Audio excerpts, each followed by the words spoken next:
अरे भाग्यवान, सुनती हो? इतनी देर से तुम्हें आवाज लगा रहा हूँ, तुम सुन भी रही हो कि नहीं? अरे सुन रही हूँ जी। पूरे 10 महीने हो गए शादी को। मैं 10 महीने से सिर्फ आपको सुन ही तो रही हूँ। अब तो कभी कभी सोचती हूँ कि काश बहरी ही हो जाती तो अच्छा होता। कम से कम इतना तो नहीं सुनना पड़ता।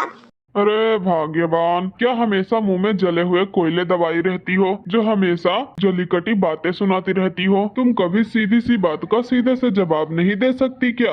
हाँ हाँ, देखो तो ये बात भी कौन बोल रहा है। जैसे खुद तो बहुत बड़े साधु संत हैं और मुंह से हमेशा इनके प्रवचन निकलते हैं। शादी को 10 महीने बीत गए और इन 10 महीनों में मजाल है कि मुझे एक दिन भी सुकून से जीने दिया हो, बड़े आए ज्ञान की बातें करने। बाहर हॉल से अपने सास ससुर की तू मैं सुनकर इधर दोनों बहू लाडो और टुनटुनी चिड़िया आपस में कहती है, देख ले लाडो, सुबह सुबह शुरू हो गए माँ और बाबूजी। पता है शादी को पूरे 10 महीने बीत गए हैं, मगर इन दिनों में मजाल है कि एक दिन भी आपस में इन दोनों का मिजाज बैठा हो। दोनों के बीच 36 का आंकड़ा है। पता नहीं कौन से पंडित होंगे वो जो इन दोनों का कुंडली मैच कराए होंगे। अरे भाग्यवान, मैं तो तुमसे ये कहने आया था कि अब हमारी एनिवर्सरी आ रही है और इस बार मैं शादी के सालगिरह पर तुम्हें शॉपिंग पर ले जाऊं। तुम्हारी शिकायत रहती है ना हमेशा कि जब से हमारी शादी हुई है तब से मैंने तुम्हें मन भर के शॉपिंग नहीं करवाई। अरे अब जाने भी दीजिए। अब क्या बुढ़ापे में शॉपिंग करवा कर मेरी खुशामद कर रहे हैं? सारी जवानी तो मैंने ऐसे ही बिता दी और अब बुढ़ापे में आपकी शॉपिंग की हुई साड़ी पहनकर किसको दिखाना है? मुझे नहीं जाना, मुझे आपके साथ कहीं भी।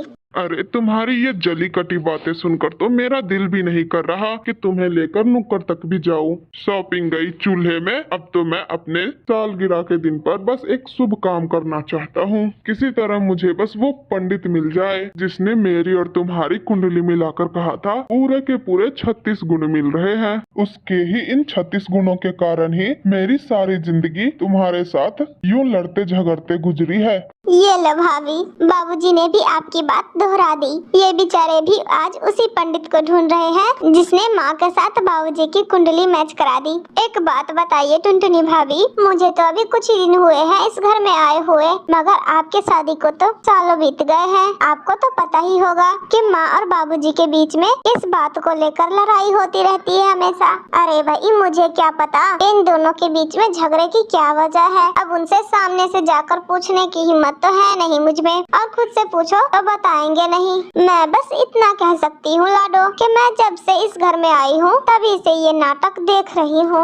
अरे टुनटुनी बहू, चाय मिल जाएगी कि नहीं घर में? सुनो बहू रानी, पहले चाय मेरे लिए लेकर आना। वैसे भी तुम्हारी सास को घर में बैठे बैठे करना क्या होता है, थोड़ी देर बाद भी चाय पिएगी तो कुछ बिगड़ नहीं जाएगा। अपने सास और ससुर की बातें सुनकर वो दोनों बहुएं चाय लेकर हॉल में आती है।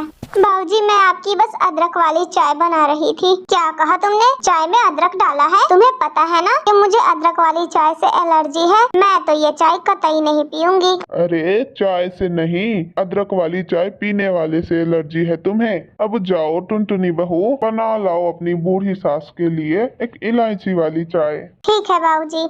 देखिए, मुझे अपनी बहू से जो बनवाना होगा ना, मैं खुद से कहकर बनवा सकती हूँ। आपकी सिफारिश की जरूरत नहीं है मुझे। आए बड़े मेरी बहू पर हुक्म चलाने वाले। देखो टुनटुनी बहू, तुम मेरे लिए ना कड़क वाली चाय बना कर ले आओ और उसमें ना अदरक डालना और ना ही इलायची। अपने सास और ससुर की बातें सुनकर तो टुनटुनी चिड़िया का सर चकराने लगता है। किसी तरह से वो रसोई में जाती है।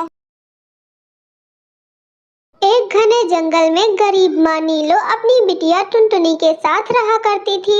नीलो चिड़िया का पति कालू कौवा एक नंबर का निखट्टू कौवा था। वो कोई काम धाम ना करता, दिन भर सोता ही रहता, और जब भी नीलो चिड़िया उसे काम करने को बोलती तो वो उसे ही सुना देता। अरे कालू जी, आप कब से सो रहे हैं और कब तक सोते रहेंगे? आप कोई काम धाम क्यों नहीं करते? आखिर कब तक हम लोग यूँ गरीबी झेलते रहेंगे? कालू जी, आपको शहर वाले जंगल चले जाना चाहिए।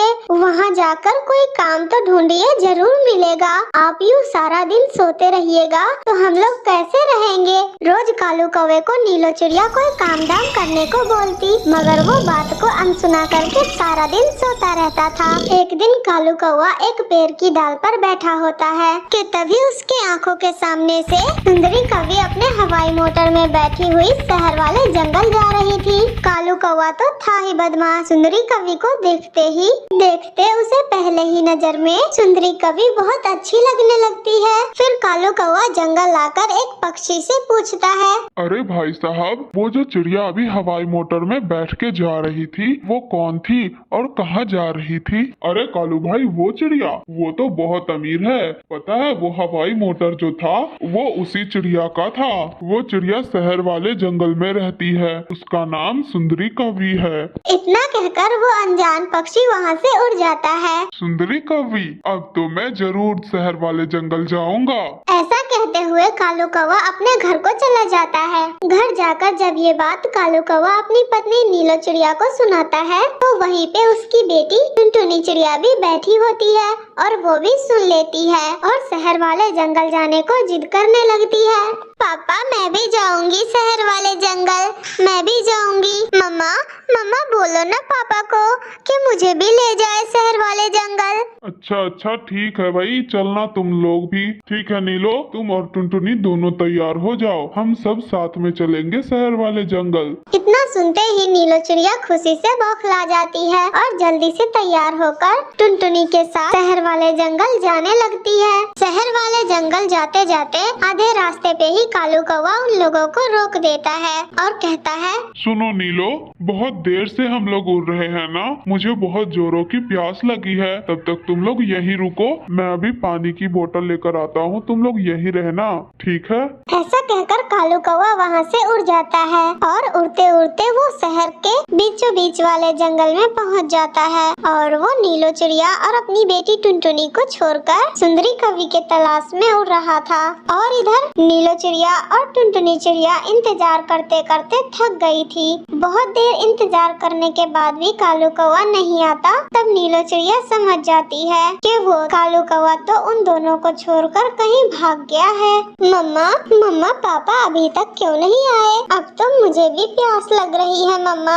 अरे मेरी फूल सी गुड़िया, अब मैं तुम्हें क्या समझाऊं? मुझे तो पता चल गया है कि तुम्हारे पापा कालू कौवा अब लौटकर कभी नहीं आएंगे, वो हमें छोड़कर भाग गए हैं। हे भगवान, इस गरीब लाचार चिड़िया पर ही ये पहाड़ टूटना था क्या? अब हम लोग कैसे अपना गुजर बसर करेंगे? हे भगवान, आप ही कोई रास्ता दिखाए। ऐसे नीलो चिड़िया रो ही रही थी कि तभी उसका एक बूंद आंसू पेड़ के नीचे पड़े बोतल पर पड़ती है और उस बोतल से एक लाल परी उत्पन्न होती है।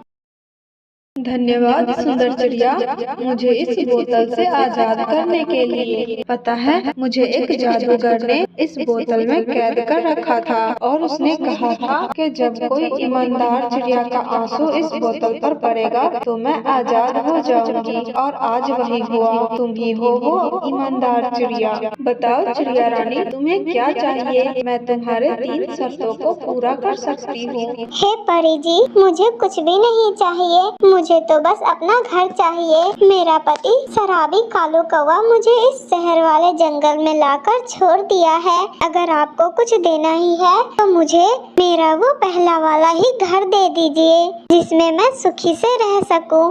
और मेरी बिटिया टुनटुनी को बहुत जोरों की भूख लगी है, के खाने के लिए खाना दे दीजिए। और परी जी, मुझे आपसे कुछ भी नहीं चाहिए। अगर आप कुछ देना ही चाहती है तो मेरे पति कालू कौवे की रक्षा करना परी जी, चाहे वो जहाँ भी हो खुश रहे बस। ठीक है चिड़िया रानी, तथास्तु।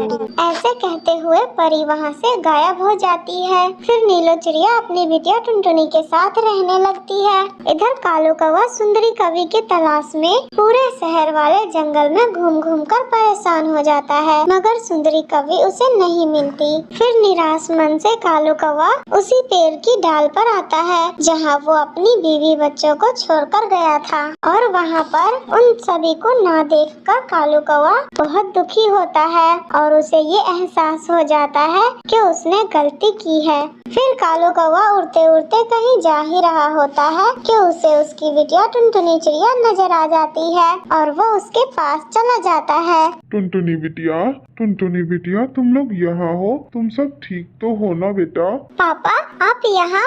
आप इतने दिनों से कहाँ चले गए थे? मम्मा, मम्मा देखो पापा आ गए। नीलू चिड़िया तो कालू कौवे से बहुत नाराज थी, वो उसके सामने नहीं आती। फिर कालू कौवा नीलू चिड़िया के पास जाकर उससे माफी मांगता है। नीलो, अब मैं सुधर गया हूँ। मुझे पता चल गया है कि मैंने कितनी बड़ी गलती की है। मुझे माफ कर दो नीलो, अब मैं कभी तुम लोगों को छोड़कर कहीं नहीं जाऊंगा। फिर उसके बाद से चिड़ियाओं का वो परिवार हंसी खुशी रहने लगता है। तो ये थी आज की कहानी।